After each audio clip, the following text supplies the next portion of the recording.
Me acompaña nuestro ex embajador en la OEA, jurista, columnista, jurista reconocido, Juan Manuel Castulovich. Como siempre, doctor, bienvenido aquí a Next Noticias. Buenos días, Fernando. Bueno, el tema OEA. ¿A usted le tocó durante su permanencia vivir una crisis de algún país que haya provocado algo como esto? Claro, ha habido, bueno, es que no son, Es que incluso la no son panameña, una, son muchas las doctor, crisis que se han dado porque usted en estaba relación con este tema.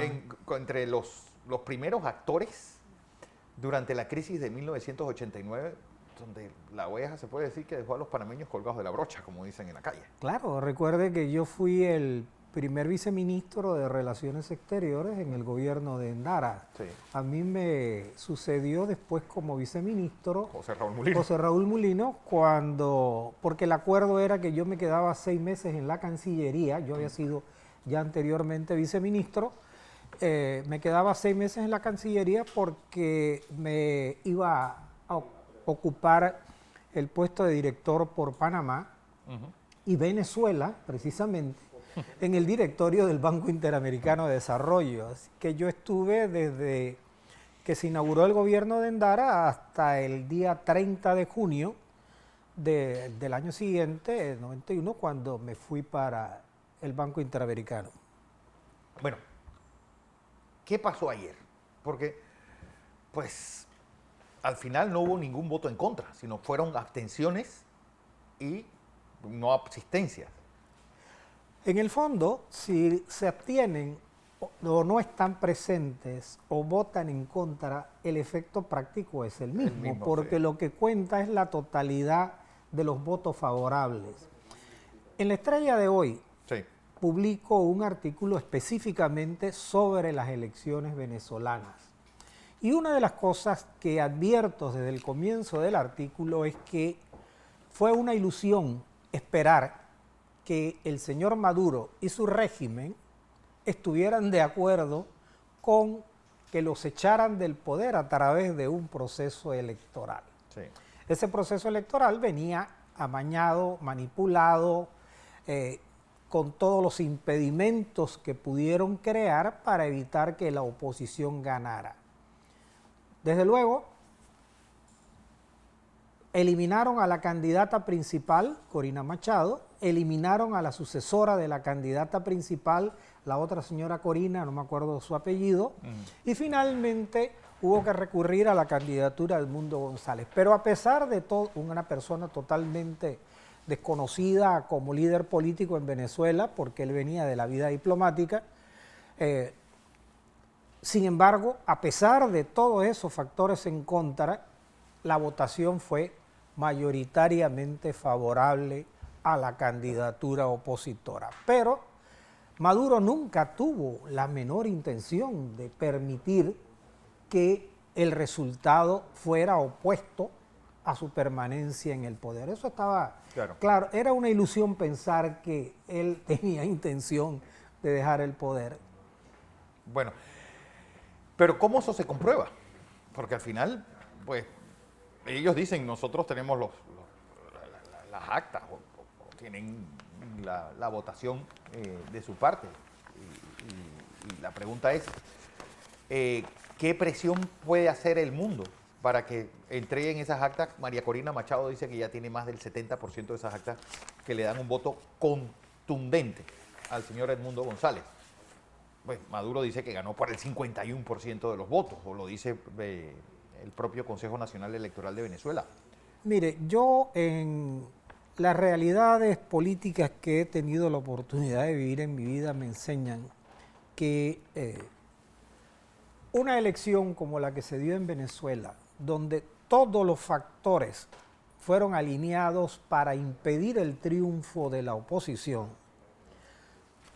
pensar que un recuento de votos a estas alturas va a arrojar un resultado tan contundente como el que revelan las actas que afirma tener la señora Corina Machado, sí, es una ilusión, Fernando. Yo no veo cómo, porque, mire, póngaselo de esta manera. Sí. Las actas originales, después de transcurrido 4 o 5 días, a todo el sistema, el único que ha tenido acceso y control es el gobierno de Maduro. Por tanto, lo que ellos puedan ofrecer ahora en cualquier revisión, si es que la permiten,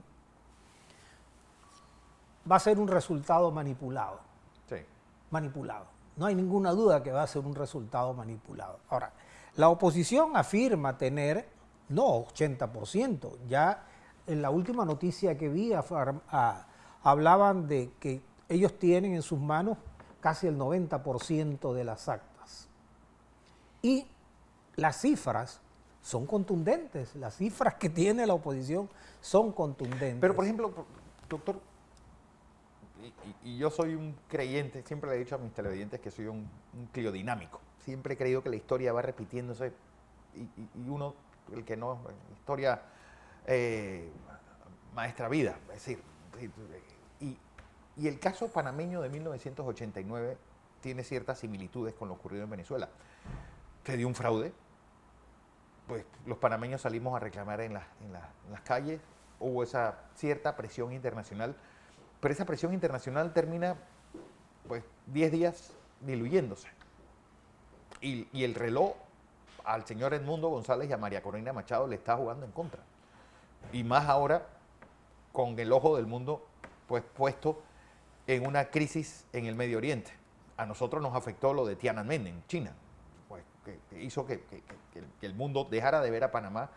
Esa portada de Life con Guillermo Ford totalmente ensangrentado, y si uno ve, la noticia panameña desaparece apenas aparece la crisis china. Está pasando lo mismo con la crisis venezolana y puede, pues, esta gente salirse con la suya. Yo concluyo el artículo que publico en La Estrella de Panamá de hoy, afirmando que la posibilidad de que ocurra el cambio en favor de la democracia y que se reconozca el triunfo del candidato de la oposición va a depender de dos factores. Uno, la presión internacional. Tenga usted en cuenta, por ejemplo, que si Panamá considera que la elección fue fraudulenta y ya el señor Maduro, Panamá retiró por orden del presidente Mulino a nuestros diplomáticos en Caracas. Bueno, y él retiró, gobierno, pero el gobierno venezolano rompe relaciones. Claro, dejan de existir las relaciones diplomáticas a nivel de embajadas. Bueno, sí. Eso no necesariamente implica que también se retiran las relaciones consulares o que se cortan las relaciones consulares.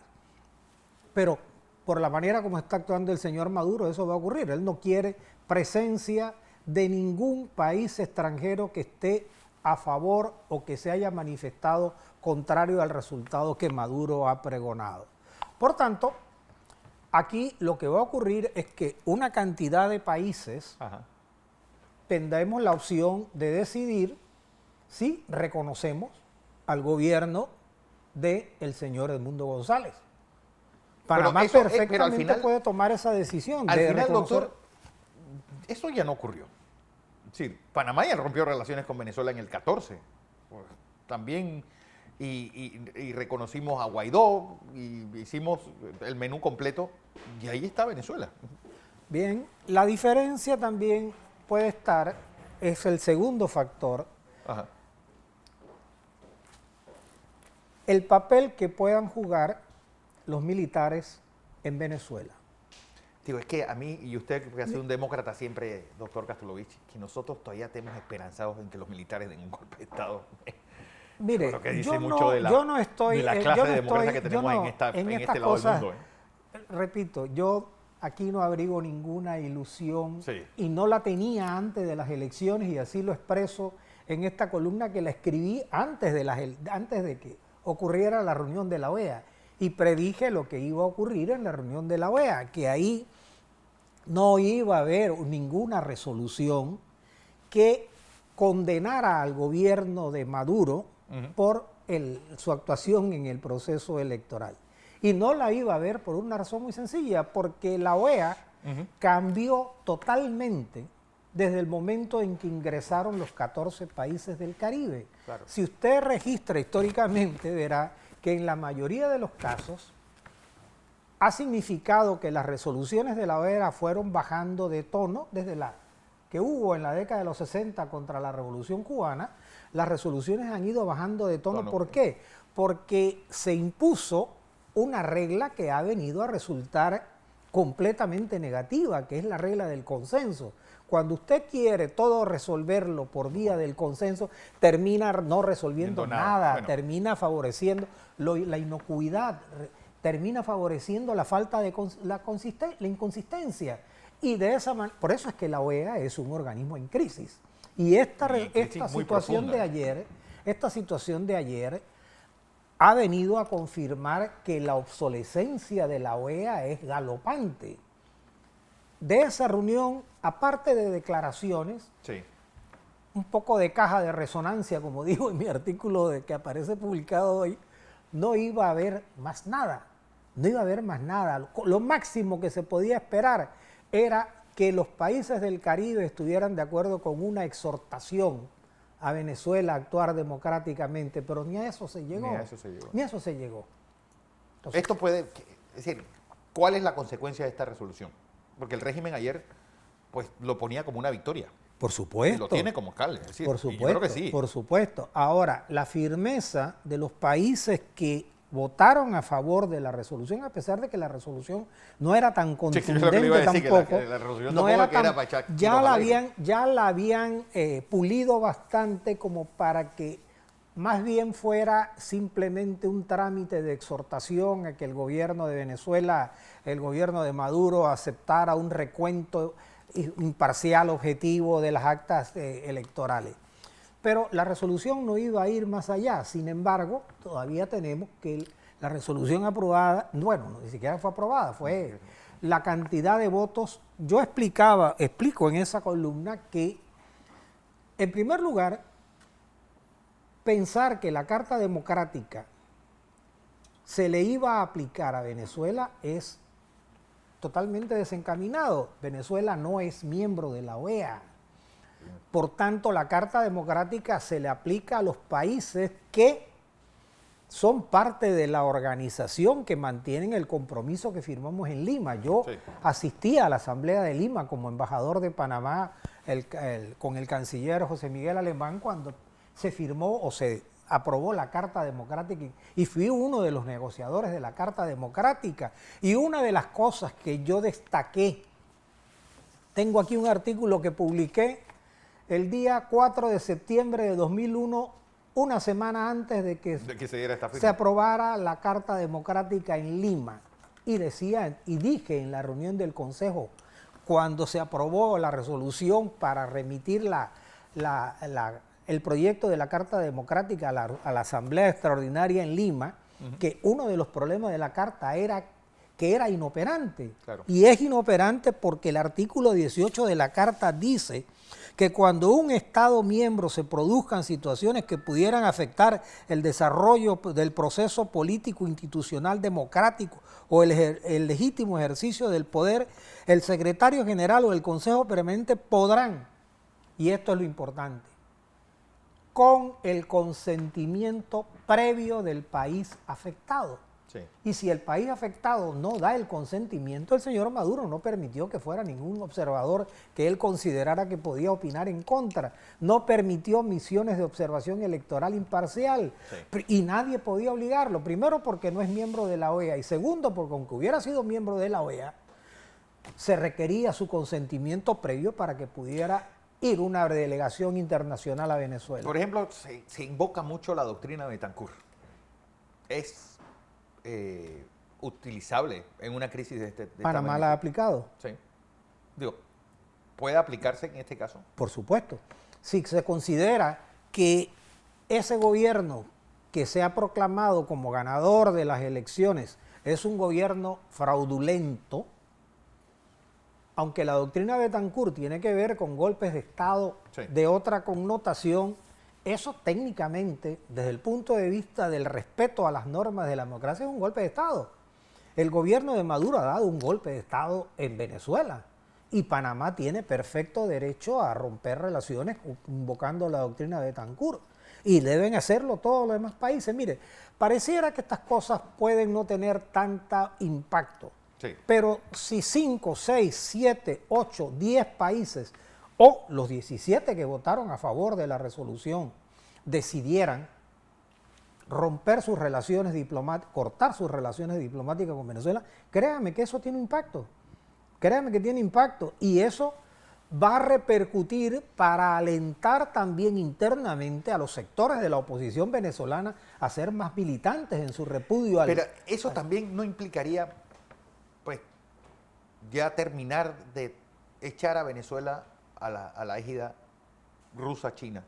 Es decir, que dos de las superpotencias que sí reconocieron este triunfo ya tengan un pie dentro de América Latina. Ya lo tienen, Rusia y China tienen presencia en América Latina. El puerto que están construyendo en el Perú es un ejemplo importante. No, pero tienen tal vez los chinos tienen mucha presencia económica, pero no política de este nivel. Pero es que, ¿qué es la política en el fondo? Al final La es- lucha de los intereses económicos. Sí. No ha sido, en toda la historia de la humanidad, todas las guerras se han peleado por supremacías y controles económicos. El imperialismo político es fundamentalmente un imperialismo económico, no es de Claro. otra naturaleza. Por tanto, lo que está en juego en este momento es el dominio de la economía mundial y en eso es que están enfrascados las grandes potencias económicas del mundo y seguirán enfrascadas en esa lucha con altas y bajas. En momentos de la historia unos han tenido más significación que otros o se han Sí. reemplazado, pero en el fondo todo es una lucha de intereses económicos. ¿Cómo usted ve el fin de esta crisis? De Venezuela, creo que Venezuela va a terminar aislándose cada vez más y su pueblo. Al final de las cuentas también la opresión y los rigores económicos Sí. que sufre el pueblo venezolano van a llevar al pueblo venezolano, en mi opinión, a conductas desesperadas. Va a haber más represión, va a haber más represión. Las condenas seguirán viniendo Sí. de parte de los sectores que creen en la democracia, que creen en los derechos humanos.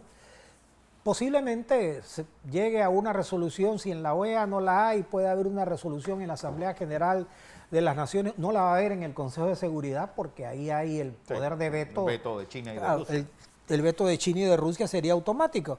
Pero esos factores pueden, la desesperación económica que va a aumentar en los sectores populares en Venezuela, también puede ser un factor para que las cúpulas militares que no son tan sólidas ni tan integradas como muchos puedan pensar, ahí hay divisiones también. Sí. Un momento se rumoró que Maduro estaba a punto de dejar Venezuela y aceptar que él debía dejar el poder, pero que los sectores militares se lo impidieron. Claro. Los que dominan, especialmente el denominado, el señor Padrino, que es el Sí. ministro de Defensa y la figura militar más por- importante, pero no hay esa solidez monolítica de parte de las Fuerzas Armadas venezolanas, también se resquebraja. Se ha resquebrajado de muchos otros países, no sería nada Pero es extraordinario. una organización militar muy compartimentada. Y lo explico, profesor, porque una organización militar con un ejército más o menos del tamaño del de Colombia, que tiene 69 generales, el ejército venezolano tiene 2.000. ¿Qué tanto puede, al haber muchos grupos pequeños, pues unirse o decir que un general va a dar un golpe de Estado es casi risible? Surgirá una figura. Todas las crisis crean crean sus soluciones. No hay crisis eterna en el mundo. Bueno, La pero es esperanza- que, profesor, no hay crisis eterna. Y pregúntale a los cubanos que llevan 60 y pico de años, ya son tataranietos, muchos de ellos, y bisnietos de los que dijeron, yo creo que este año cae el régimen. Y ya les falta el dedo índice de golpear sobre la mesa después de 65 Pero bueno, años. así como la crisis, la condición de isla que tiene Cuba favorece también la perpetuación de ese Estado. Pero a la larga, es decir, Venezuela, mientras tenga, y lo tendrá siempre, pero el régimen de Colombia y Brasil, pues están aislando, ¿cierto? Hasta cierto punto están sirviendo tal vez de zona de choque para que la crisis venezolana no se resuelva.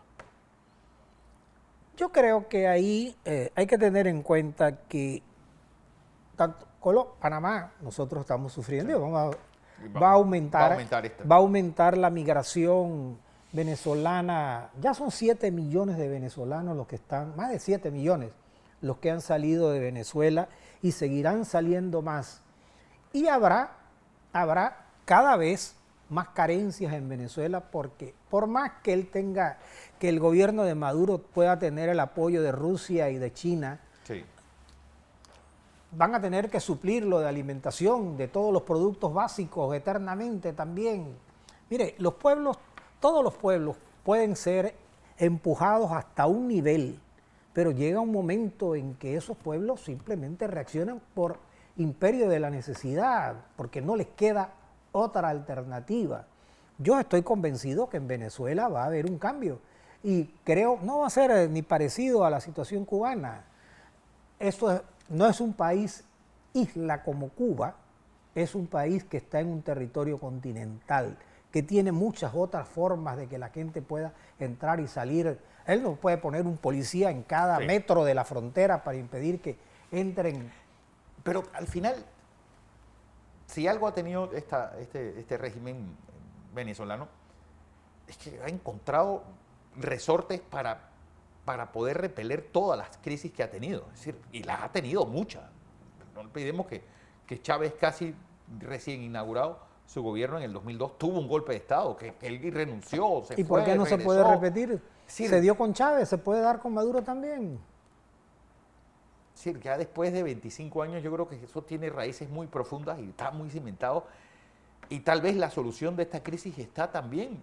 Yo ayer conversaba con un guineano y hablábamos de Teodoro Obiang y les decía, bueno, es que la solución tal vez sea una solución a la española, que la transición incluya a parte del régimen y que, bueno, se haga pues un poco una especie de punto final y que se bandee la crisis con parte del chavismo dentro. No sé. No todos los sectores que apoyaron a Chávez originalmente y a su sucesor, y a Maduro como su sucesor son necesariamente sectores alineados con una izquierda extrema. No, esto se para ha nada radicalizado marxista. en el tiempo. Claro. Por tanto, ahí puede haber una cantidad de fisuras que lo que pasa es que quisiéramos Pero ver. es que ahí doctor, y por si- ejemplo, y yo menciono, y mencioné ayer, dos figuras que a mí me parecen deleznables y que ahora, pues, fueron parte del chavismo de primera línea, como Rafael Ramírez, era el presidente de PDVSA, tipo le decían el señor Petróleo, y el tipo vive en Italia como un pachá, pues, y renegado por los chavistas, igual que esta señora Luisa Ortega Díaz. Es decir, la fiscal del chavismo vive en Madrid y uno se la encuentra en la calle como si nada, la bruja esta. Una mujer que condenó a gran parte de los antichavistas y que fue quien lleva a Leopoldo López a la cárcel. Ahí está. Sí. No, sin consecuencias para ellos. ¿Por qué no a los que están adentro? Al final puede ocurrir una transición política que incluya Sí. a sectores más moderados. Ya yo no hablo del chavismo, porque yo creo que el chavismo ya es historia. Yo hablo más del madurismo, es otra versión completamente diferente. Incluso gente que estuvo con Chávez repudian a Maduro con sus actuaciones. Sí. Lo consideran un mal heredero o una reencarnación equivocada del chavismo. Y ese factor también habrá que tomarlo en cuenta. Yo no creo que exista esa cohesión monolítica ni de las Fuerzas Armadas ni de todos los sectores que políticamente están alineados en este momento con Maduro. ¿Por qué, por ejemplo, corrió el rumor tan fuerte de que Maduro estaba dispuesto a irse de Venezuela? Bueno, doctor, usted bien sabe y usted vivió en primera línea 1984 y sobre todo 1989, que la gente decía, ya, Noriega se va, ya él ha dicho que se va, que Carlos Duque se va, y todo eso eran bolas. Al final, yo creo que el mismo, ocurrió. Régimen pone esas bolas a correr. ¿Qué diferencia, Fernando, hay, por ejemplo, con los rumores de que Noriega se iba, pero su entorno más cercano Sí. también le decía, tú no te puedes ir y dejarnos nosotros aquí embarcados. Y eso estoy seguro Bueno, que está muy pasando bien. también allá. Y eso también va a ocurrir, puede ocurrir en Venezuela. Ha ocurrido. Ya ayer escuchaba a Jorge Rocao, que fue canciller de la Argentina, no sé si ha Sí. visto esa entrevista, Sí, sí. y Rocao explicaba precisamente eso, que ha habido dos momentos ya en Venezuela en los que Maduro ha dicho que él quería irse y no lo han dejado irse, porque en realidad en Venezuela no gobierna solo Maduro, gobierna un triunvirato, el triunvirato Maduro, Padrino y Diosdado Cabello. Ese es el triunvirato que gobierna. Aquí en Panamá no era tan diferente. Había un Estado Mayor, estaba Noriega, el comandante Noriega de la policía, de la Guardia, y había un Estado Mayor que también opinaba. Allá también ocurrirá lo mismo. Claro. Yo tengo esperanzas muy fundadas de que la situación en Venezuela puede cambiar y va a cambiar por la presión internacional, que aunque parezca que eso es simbólico, la inexistencia, la ruptura de las relaciones, afectarán las relaciones comerciales, creará más desesperación interna, sectores que quieren conservar algunos de sus privilegios pueden estar dispuestos a transar, como lo hicieron aquí en Panamá también, Claro. y como lo han hecho muchos otros países. Estarán dispuestos a transar y alguien en algún momento dirá, la solución de este problema es que el señor Maduro se vaya o lo echan. Bueno, hecho. Bueno, Juan Manuel Castulovich, ex embajador de Panamá en la OEA y miembro del Consejo Permanente. Pues, Presidente fui del Consejo Permanente también, claro.